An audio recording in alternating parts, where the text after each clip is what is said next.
Magandang umaga po sa ating lahat at happy Sabbath po. Purihin po ang Panginoon sa kanyang paggabay at protection po sa atin sa buong linggo.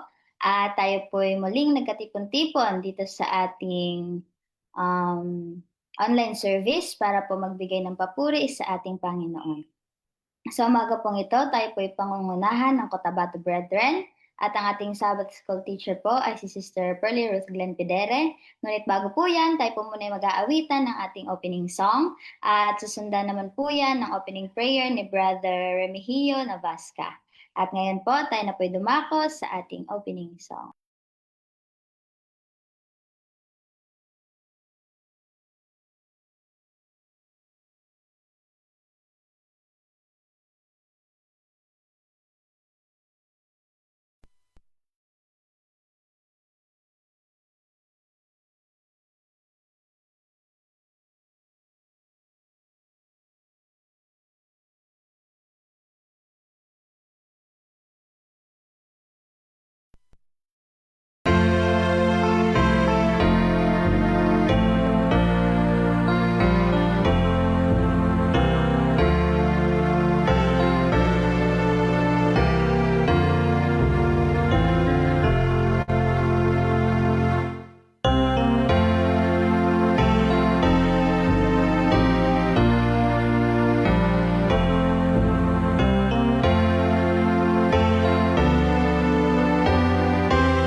Manikluhod po tayong lahat.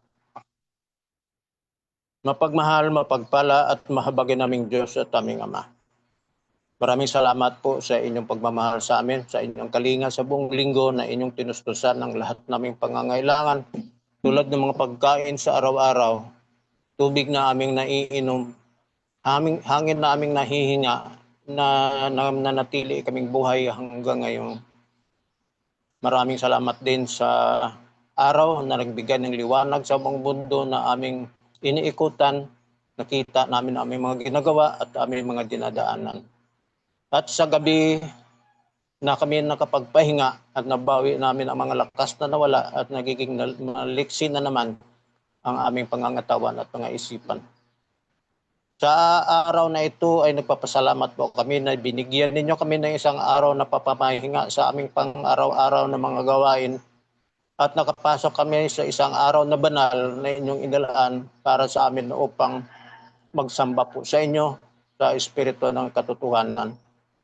At nagpapasalamat kami sa isang araw na kung saan ay makarinig na naman kami ng mga awitin, mga salita at mga patutuo ng aming mga kapatiran na makapagpasigla sa aming mga pananampalataya po sa inyo. May mga panahon sa buong linggo na naging maluwag ang aming pagkapit sa aming pananampalataya po sa inyo. Maawa po kayo sa amin, patawarin po ninyo kami. At tulungan po ninyo kami na malapit ang aming sarili po sa inyo sa pamamagitan ng inyong pagbibigay po sa amin ng araw-araw na paalaala. At ngayong araw na ito na banal ay humihingi po kami sa inyo na ilihis ninyo ang aming mga isipan, ang aming mga usapin, ang mga pintig ng aming mga puso sa mga makamundong mga bagay at iangat ninyo ang aming kaluluwa sa inyong at ang aming mga usapin ay patungkol lamang sa makalangit na mga bagay na may kadugtong sa aming kaligtasan. At hiningi po namin na ang katiwasayan at ang mabuting pagsamba po sa inyo sa araw na ito ay magiging mapasa amin at bigyan ninyo kami ng mapakumbabang espiritu sa bawat isa upang magiging atiran sa ibang mga dako, na bigyan nyo rin sila ng katulad ng mga pagpapala na aming hinihingi po sa inyo ngayon. At tulungan po ninyo kami na sa buong araw ay hindi kami magkasala sa inyo hanggang sa pagtakip silim. Samahan po ninyo kami aming pagsamba sa araw na ito sa inyo. Ito po ang aming pagsusumamo po sa inyo dahil po sa aming nag-aalab na pag-asa sa inyong mga pangako at ganoon din sa aming pananalig at paniniwala sa inyong anak na nagpatawad ng aming mga kasalanan, nagbigay sa amin ng bagong buhay, bagong pananaw at inspirasyon na sa bandang huling araw ay matatanggap po namin na ang buhay na walang hanggan kasama ang inyong anak magpakailanman. Ito ang aming hinihingi at inaasahan po namin na matatanggap ang inyong pagpapala sa amin sa araw na ito. Siya nawa.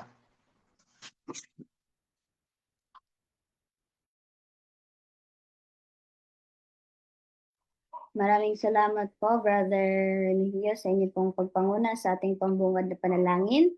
At bago po natin mapapakinggan ang tinapay ng buhay na ibabahagi po sa atin ni Sister Sweet, tayo po muna ay makakarinig ng tanging bilang na ipa-play po sa atin ng ating technical coordinator.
Maraming salamat po sa naghandog ng napakagandang mensahe ng awit. At ngayon po, ako na pang ibibigay kay Sister Sweet ang pagkakataon para po sa ating Sabbath School teacher sa umagang ito.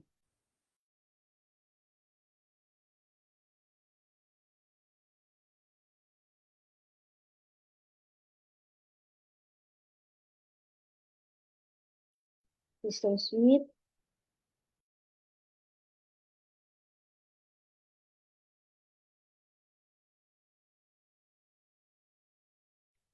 Magandang umaga po sa ating lahat at happy Sabbath. Purihin po ang Panginoon sa kanyang paggabay sa atin sa buong linggo at tayo ay umabot sa araw ng Sabado at tayo ay makapagsamba ng ah, sa Kanya at tayo ay makapakinig naman ng Kanyang salita.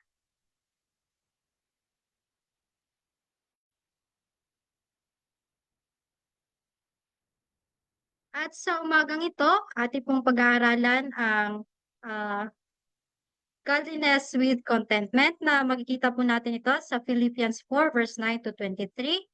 Ngunit bago po yan, tayo po muna ay manalangin.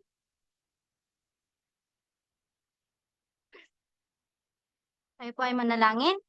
Ama namin na nasa langit, kami po ay nagpapasalamat sa iyong pagbantay sa amin sa buong isang linggo at kami ay umabot sa araw ng Sabado nang kami ay makapagsimba sa iyo at makarinig ng iyong mga salita. At Panginoon, sa oras na ito, sa aking pagbabahagi ng iyong salita, nawa ang mamutawi lamang sa aking labi ay nanggaling dyan sa iyo at hindi galing sa aking isipan. At ah, magpapasalamat din po kami sa mga biyaya na inyong pinagaloob sa amin. Patawarin niyo po nawa kami sa aming mga kasalanang nagawa. Ito lamang aming inihiling sa pangalan ni Jesus. Amen. At noong nakaraang Sabado, ang ating pinag-aralan ay patungkol din po iyon sa faith, faith and peace. So doon makikita natin kung tayo ay merong pananampalataya sa ating Panginoon, meron tayong kapayapaan. So kaya palagi tayong manampalataya sa Kanya para tayo ay merong kapayapaan. At sa Sabado na ito, ang ating pag-aaralan ay tungkol sa godliness with contentment. Kung paano tayo maging content sa ating pangaraw natin na pamumuhay. Sa unang tanong po, ang tanong dito, what example does Paul again tell the brethren to follow? So ano yung mga example na sinabi or binigay ni Paul ah, sa mga tao para kanilang sundin? Makita po natin ang kasagutan sa Philippians 4 verse 9. These things which ye have both learned and received and heard and seen in me, do. And the God of peace shall be with you. So sabi niya, kung ano yung inyong narinig, inyong natanggap, inyong natutunan, ay gawin niyo ito, tayo ay merong kapayapaan sa buhay natin.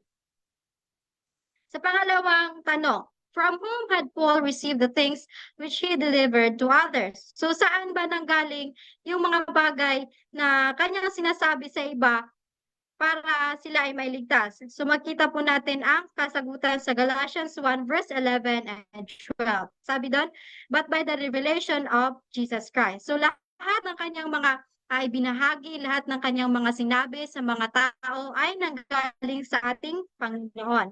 Sabi din sa 1 Corinthians 11 verse 23, for I have received of the Lord that which also I delivered unto you. Dahil siya ay nakatanggap sa ating Panginoon, yun ay kanyang ibinahagi din sa mga tao. So kaya sa atin, sa buhay natin, kapag meron tayong katotohanan na tanggap, ay kinakailangan natin na ibahagi din yon sa iba. Kasi di ba share your blessing. So kung ano yung mga natanggap natin, ay ibahagi din natin ito sa iba. Ipagkaloob din natin sa kanila ang kanilang kaligtasan.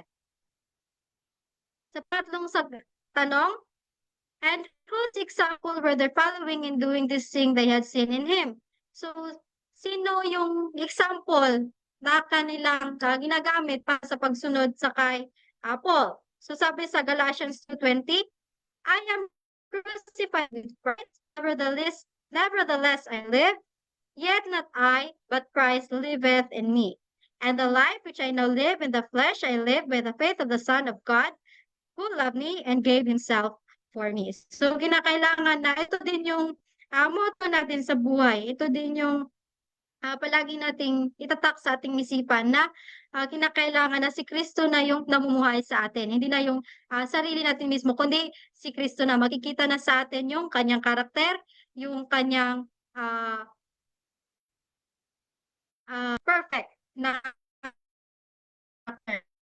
Pero hindi naman siya madali kasi andyan yung kaaway na nagsisikap din na tayo ay makagawa ng kasalanan. Pero kung tayo ay manalig, tayo ay manampalataya at manalangin sa Kanya palagi, makakamit natin iyon.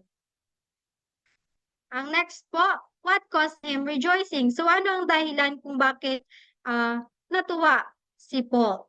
Sa Philippians 4 verse 10 sabi, that now at the last your care of me hath flourished again. So dahil yung mga tao ay nagbibigay ng care sa kanya. Kasi 'di ba, hindi madali ang buhay ng isang misyonero, lalo na kapag wala kang stable na pagkukuhanan ng pera, wala kang sariling hawak na pera mo. So hindi madali ang pagiging misyonero. Pero yung mga tao na kanyang nabahala ng mga salita ng Panginoon ay nagbibigay sa kanya ng care para siya ay makapagpatuloy makakapagpatuloy sa kanyang pagbabahagi ng salita ng ating Panginoon. Kasi makikita natin na si Paul ay merong malaking pananampalataya or malagong pananampalataya sa ating Panginoon, kaya hindi siya pinapabayaan ng ating Panginoon. So sa atin, kung tayo ay naghihirap, kung tayo ay merong pinagdadaanan, or kung ano man yung hirap sa ating buhay, ay huwag tayong mawala ng pag-asa kasi andyan yung Panginoon na handang tumulong sa atin. Meron siyang mga instrumentong gagamitin para tayo ay makapagpatuloy. So next po, did he rejoice for his own sake or for for theirs. So, siya ba ay natuwa para sa kanya lang, para sa kanyang sarili or para sa iba?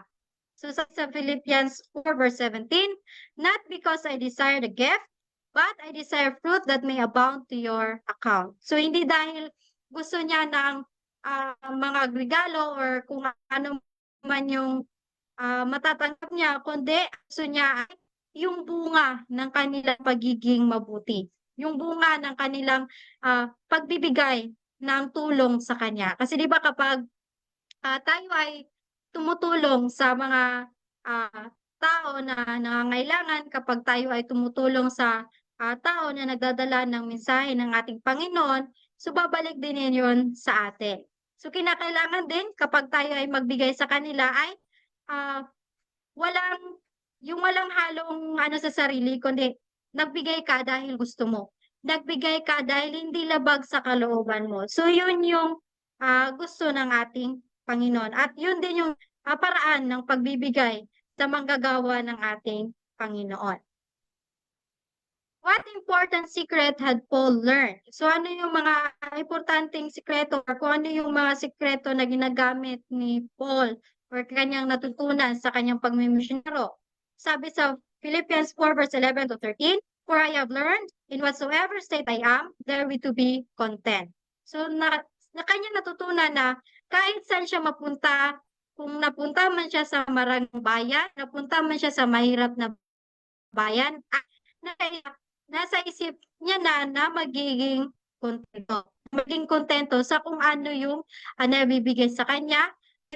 May magbibigay man sa wala ay nagiging kontento siya. I know both how to be abased and I know how to abound. So kinakailangan na iayon natin yung ating sarili sa lugar na ating pupuntahan. Hindi na sabi na dahil nasa mahirap ka na lugar or nasa mahirap na church ka napunta, ay mag-demand ka ng malaking halaga. Kung ano yung ibigay nila sa iyo, kung may ibibigay man sila o wala, maging kontento ka. Maghanap ka ng ibang paraan or manalig ka lang sa ating Panginoon. Sabi din, sa last, I can do all things through Christ which strengtheneth me. So isa din ito sa isang sekreto ni Paul na kanyang natutunan na lahat ng bagay magagawa niya sa tulong ng ating Panginoon na nagpapalakas sa kanya. So sa atin, sa araw-araw natin na pamumuhay, kung tayo ay manalig, manalangin, at humingi ng tulong sa ating Panginoon, siya ay magbibigay ng lakas sa atin para tayo ay makapagtuloy. At ang bagay magagawa natin sa tulong ng ating Panginoon. Hindi natin magagawa yung mga ginagawa natin or kung ano man yung mga bagay na ginagawa natin sa buhay natin para tayo ay lumakas kung wala ang ating Panginoon. The next, with what are we exhorted to be contented? So ano ba na, bakit kailangan natin maging kontento? Sabi sa 1 Timothy 6 verse 7 and 8, for we brought nothing in this world, and it is certain we can carry nothing out.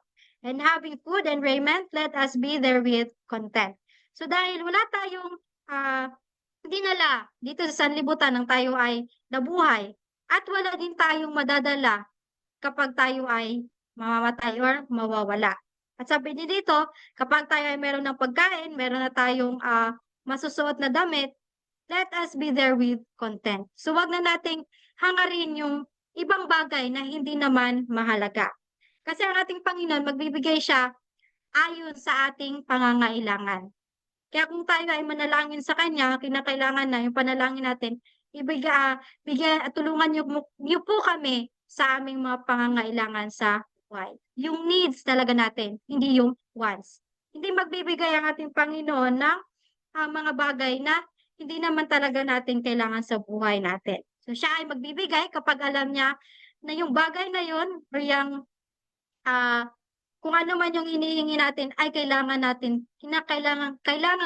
talaga natin sa sarili natin or sa buhay natin.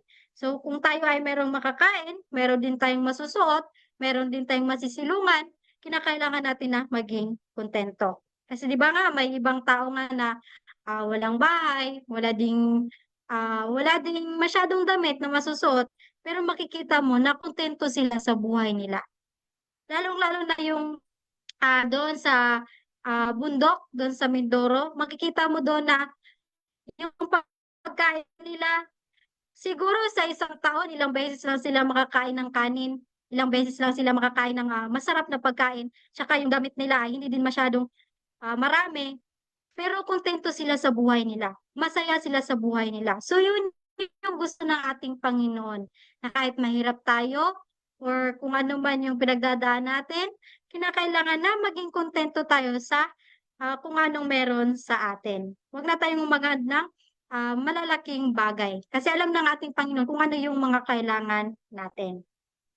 Next, for what is godliness profitable? So, ano yung profit nating makukuha kapag tayo ay nasa ating Panginoon? Sa 1 Timothy 4 verse 8, but godliness is profitable unto all things, having promise of the life that now is, and of that which is to come. So kung tayo ay nasa ating Panginoon, kung tayo ay manalig sa Kanya, so yung promise niya na buhay sa atin at eternal life ay ibibigay niya sa atin.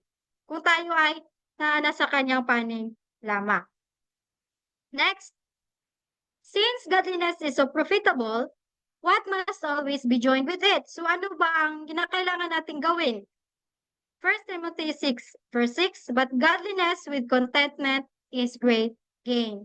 Hindi lang sinasabi na nasa Panginoon ka, nagsisimba ka sa Kanya, nagtitiwala ka sa Kanya, at naniniwala ka sa Kanya, pero kung hindi ka kontento, wala ding saysay ang lahat ng yon. So gusto niya na godliness with contentment is great gain. So yun yung yun yung may pinakamalaking bagay tayong makuha. Kaya sa pang-araw-araw natin na pamumuhay, hindi lahat ng tao biniyayaan or binigyan ng ating Panginoon ng madaming pera, magarang bahay, or financial stability. Pero kung tayo ay maging kontento sa buhay natin, hindi tayo pagkukulangin ng ating Panginoon. Next, how attentive have the Thessalonians been to Paul's necessity? So, paano sila naging, ang mga Thessalonians, paano sila naging attentive or paano nila nakikita yung mga bagay na kailangan ni Paul? So, sa Philippians 4 verse 15 and 16, that in the beginning of the gospel, when I departed from Macedonia, no church communicated with me as concerning giving and receiving, but ye only. So nung siya ay nagsisimula sa kanyang pagmimisyonero, sa kanyang pagbabahagi ng salita ng Panginoon, nung siya ay umalis doon sa Macedonia, wala ni isang simbahan or isang grupo na nagipag-communicate sa kanya at nagbigay ng concern at nagbigay sa kanya, kundi ang mga taga-Thessalonians lang ang nagbigay sa kanya. For even in Thessalonica, you sent once again unto my necessity. So sila yung nagbigay talaga ng support kay Paul sa kanyang mga pangangailangan. Kasi di ba kapag tayo ay umalis, meron tayong pangangailangan na kinakailangan nating bilhin. At yung pangangailangan na yun ay hindi dapat na mawala. At dahil nagbigay yung yung mga Thessalonians, so siya ay nakapagpatuloy ng kanyang gawain. Sunod po, what had caused a break in their service to him? Philippians 4 verse 10, wherein ye are also careful but ye lack opportunity. So, kinakailangan na mag-ingat kasi baka pagdating ng panahon, mawalan tayo ng oportunidad.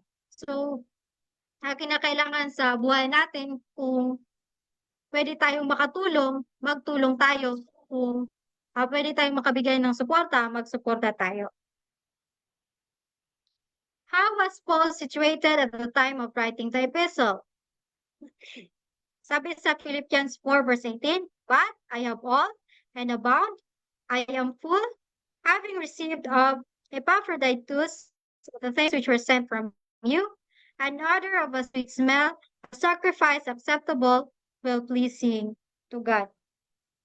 So lahat ng mga binibigay sa kanya, mga bagay na para sa mga bagay na kailangan niya, sa pagkain niya, sa kung ano man yung kailangan niyang sa buhay niya, ay lahat ng yun ay isa yung mabango na amoy sa ating Panginoon. A sacrifice acceptable, well-pleasing to God.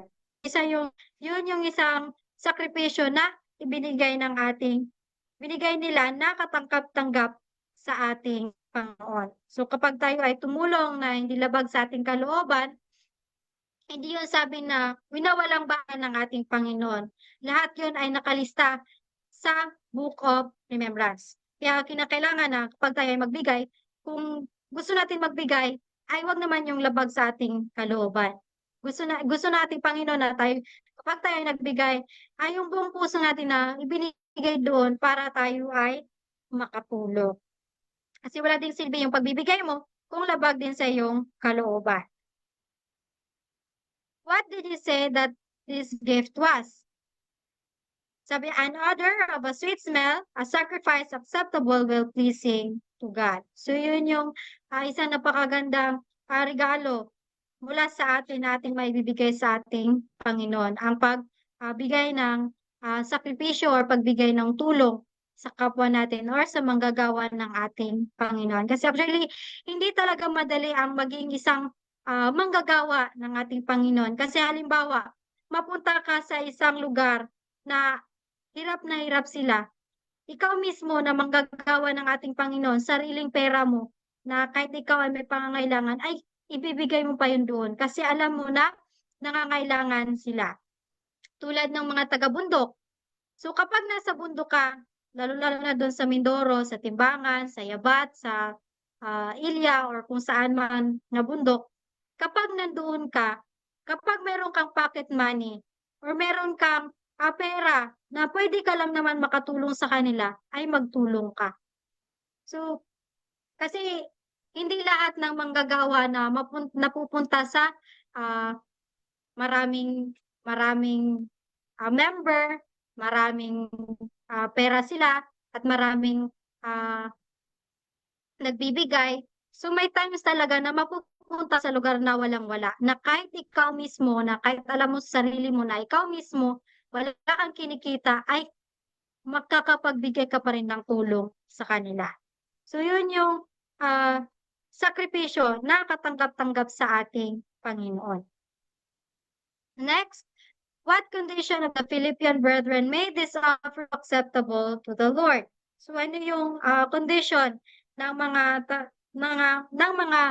Philippian brethren na matanggap yung kanilang offer sa ating Panginoon? Sabi sa 2 Corinthians 8 verse 1 to 5, for to their power I bear record, yeah, and beyond their power they are willing of themselves. So kinakailangan na willing silang ibigay yung kanilang sarili sa ating Panginoon, at willing silang gumawa sa kanyang gawain. And this they did, not as we hoped, but first gave their own selves to the Lord and unto us by the will of God. So kahit sa atin, sa buhay natin ngayon, kung tayo ay willing lang tayong magpagamit sa ating Panginoon, at willing nating ibigay yung sarili natin sa Kanya, hindi niya tayo pababayaan. For how great are the riches in Christ? So, gaano ba laki or gaano ka dami ang kayang ibigay ng ating Panginoon sa atin? Sa Ephesians 3 verse 8, unto me, who am less in the list of all saints, is this grace given, that I should preach among the Gentiles the unsearchable riches of Christ. So ano daw po? Unsearchable riches. So hindi natin alam kung gaano kadami. Kasi di ba, sabi ng ating Panginoon,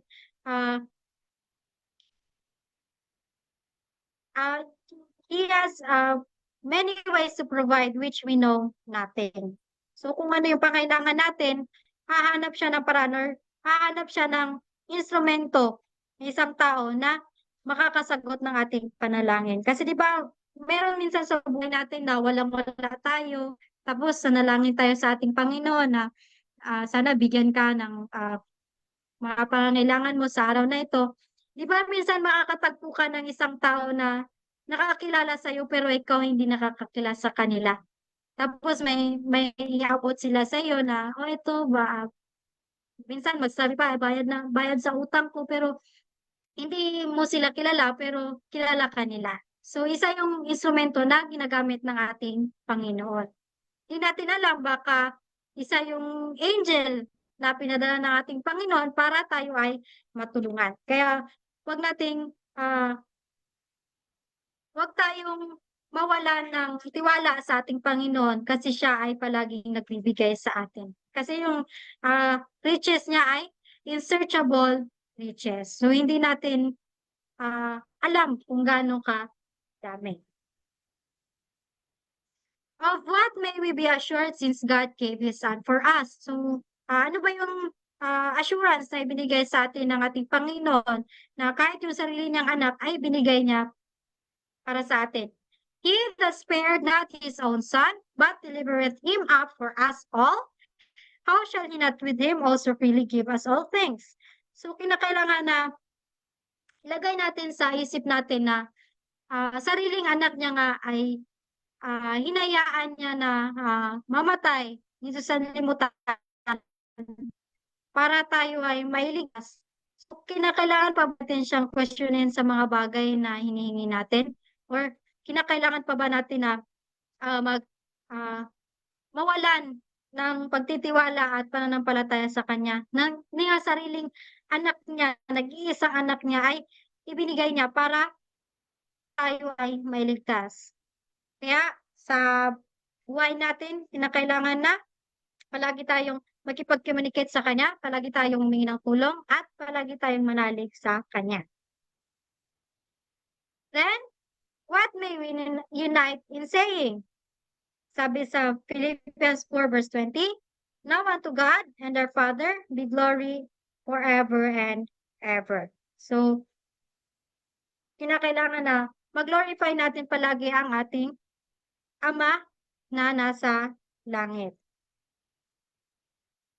Now unto Him that is able to do exceeding abundantly above all that we ask or think, according to the power that worketh in us. Unto Him be glory in the church by Christ Jesus throughout ages, world without end. So sa Sabbath School lesson natin sa umagang ito, tayo ay pinapaalalahanan ng ating Panginoon na sa buhay natin, kinakailangan natin maging kontento. Kinakailangan natin na kung ano yung mga bagay na ibinigay sa atin, maliit man o malaki, kinakailangan na tayo ay masaya doon. Kasi yun ang gusto nating Panginoon, na tayo ay maging kontento sa buhay natin.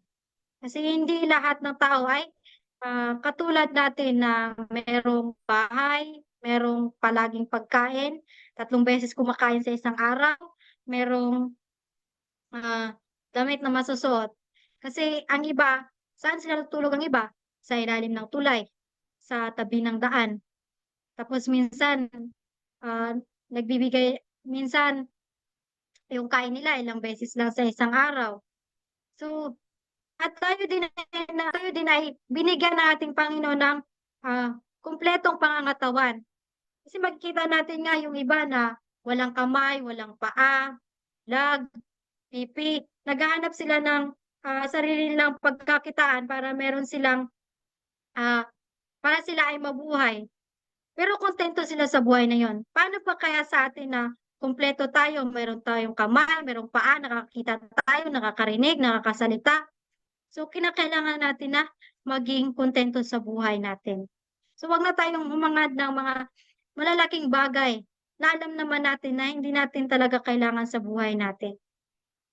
Pero hindi naman sabi na ang pagiging mayaman ay masama. Kasi minsan, binibigay ng ating Panginoon ang kayamanan doon sa tao na alam niya makakapagbigay sa kanyang manggagawa. Na alam niya na yung taong yon ay mapagbigay din sa kanyang kapwa. So, huwag na nating hangarin yung malaking bagay. Tayo na lamang ay mag-ipon ng kayamanan sa langit. Kasi yung kayamanan natin sa langit ay hindi yon mawawala. Kasi kung dito tayo mag-ipon ng kayamanan sa lupa, yun ay kukunin lang din ng ibang tao at kakalawangin lang din yun. So yun lamang po at magandang umaga sa ating lahat and God bless.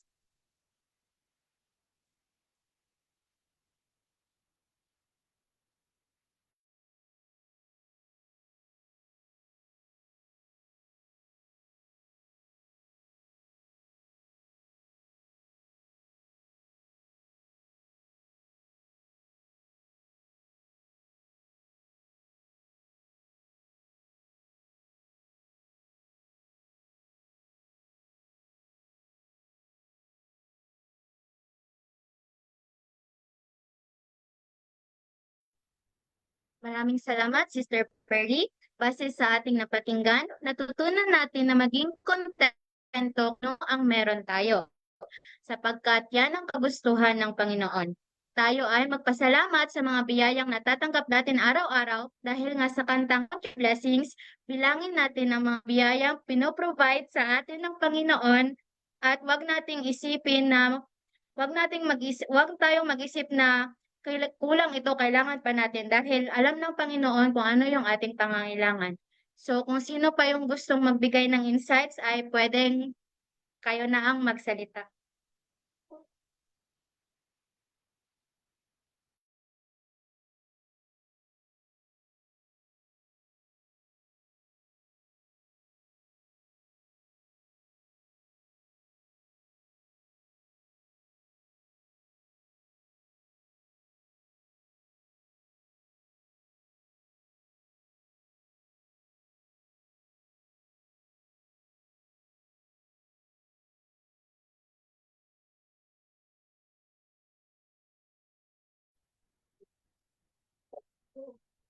Hello po, magandang umaga po. Ayan po, so happy Sabbath po sa ating lahat. Naririnig po ba ako, sis? Opo. Ayan po. So, happy Sabbath po sa ating lahat mga kapatid. Ayan po. So, ang lesson natin ngayon ay godliness with contentment. Ayan po. So, napakaganda po ng pag-aaral natin sa umagang ito. Ano po? Siguro lahat po tayo ay relate sa pag sinabi nating contentment, ano po? Ayan, so napaalalahanan din po ako dito na ng something very personal.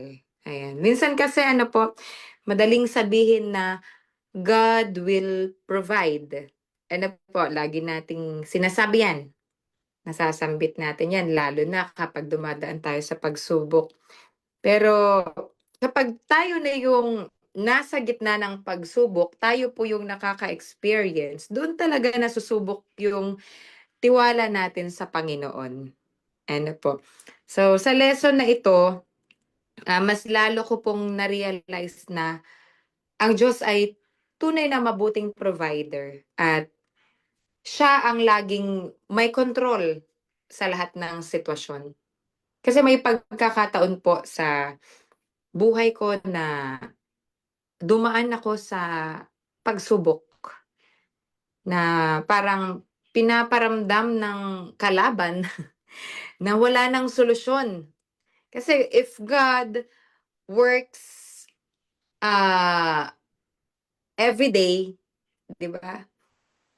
Ganun din ang kalaban natin.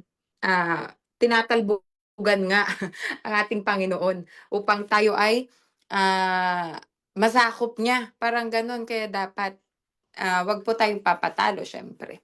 So, yun po, parang pinaparamdam niya na wala ng solusyon, wala ng pag-asa, at hindi na maayos yung problem, yung situation. Pero, habang nakikinig ako kanina sa lesson, naalala ko na hindi pala nakadepende ang kapayapaan natin sa dami ng pera o sa ganda ng sitwasyon natin. Nakadepende po pala ito sa pagtitiwala natin sa Diyos. Naalala ko po ang sinabi sa 1 Timothy 6 verse 6, ano po, sabi doon, godliness with contentment is great gain. So kapag natutunan po natin makontento at magtiwala sa Diyos, mas nagiging payapang puso natin, ano po, dahil alam nating siya ang bahala sa atin. So naranasan ko rin po na recently lang na magbigay at magbahagi po, ano po, sa ating kapwa kahit gipit din. Sa totoo lang, hindi naging madali. Pero ang iniisip ko na lang ay mas nangangailangan sila. Parang ganon. Na kahit kami, kahit papaano, siguro may paraan pa ring makakagawa ng solusyon, something like that. At sila naman ay baka wala na talagang ibang malapitan. So doon ko po nakita na kapag inuuna natin ang pagtulong at pagtitiwala sa Diyos, hindi po niya tayo pababayaan. At totoo po yung pangako niya sa Philippians 4 verse 19. Sabi doon, and my God shall supply all your need according to His riches in glory by Christ Jesus. So, itong lesson po natin, napapaalalahanan din talaga ako na ang contentment ay hindi ibig sabihin na wala na tayong pangarap o hindi na tayo nagsisikap. Ibig sabihin nito, naniniwala tayo na sapat ang ibinibigay ng Diyos sa tamang panahon at kapag tayo ay nagtitiwala sa Kanya. Alam niya ang pinakamabuti para sa atin. Hindi siya nagkukulang. At higit sa lahat, nabanggit nga po kanina, naisip ko rin na kung ang bugtong na anak ng Diyos ay hindi niya ipinagkait, kundi ibinigay niya para sa atin upang tayo ay maligtas at malinisan sa ating mga kasalanan. Gaano pa kaya ang kanyang pag-aalaga sa ating pang-araw-araw na pangangailangan? Di po ba mga kapatid? At sabi rin po sa Romans 8 verse 32, He who did not spare His own son, but He gave up for all of us. Now He will not also, along with Him, graciously give us all things. So, kung kaya niyang ibigay ang pinakamahalaga, ang kanyang bugtong na anak, wala po tayong dahilan para mag-alinlangan sa kanyang pag-ibig at paglalaan, di po ba? Kaya nawa, mga kapatid, ay matuto po tayong magtiwala sa ating Panginoong Diyos nang walang alinlangan at maging kontento sa anumang ibinibigay niya sa atin, sa kanyang pinagkakaloob sa atin. At patuloy naman ang palataya po sa kanya sa all the time. At magpatuloy lang po tayo yung faith natin, palakasin, magtiwala sa Kanya, at ibibigay po niya ang lahat ng ating tunay na kailangan. So, yun lamang po ang aking maibabahagi sa umagang ito. Maraming salamat po at muli happy Sabbath po sa ating lahat.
Wala pong sound.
Hindi po kayo naririnig.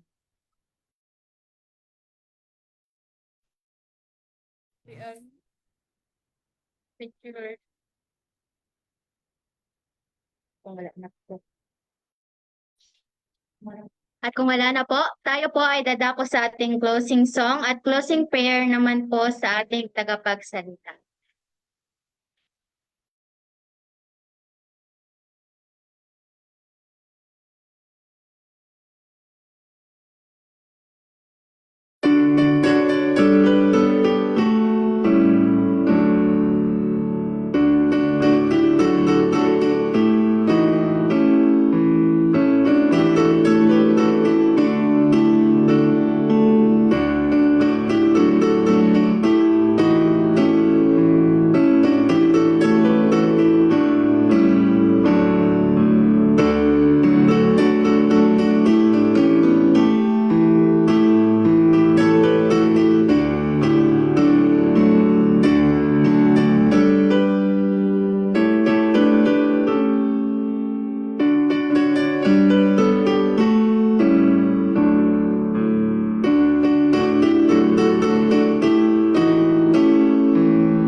Tayo po ay manalangin.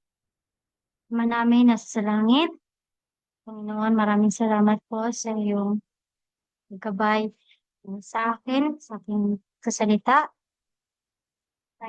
Naibahagi ko ito ng maayos sa mga to. Nawa itong mga mensahe or itong yung mga salita na kanilang narinig o aming natutunan. Nawa ito ay tumimo ng malalim sa aming puso't isipan na maging gabay namin sa pangaraw-araw ng pamumuhay at maging kontento kami sa mga bagay na iyong ibinibigay sa amin. Kasi ikaw lamang po ang nakakaalam sa mga bagay na kailangan talaga namin. At maraming salamat din po sa mga biyaya na inyong pinagkaloob sa amin.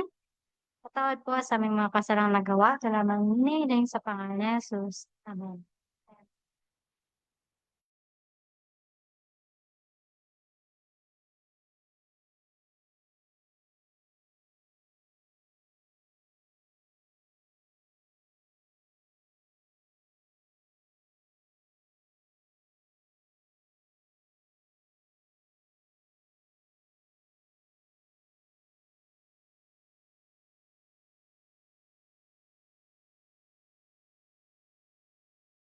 Maraming salamat po sa inyong pag-join at pakikinig sa ating lesson sa umagang ito. At inaanyayahan po namin kayo para sa ating pangalawang serbisyo mamaya 10:30. Thank you po at happy Sabbath.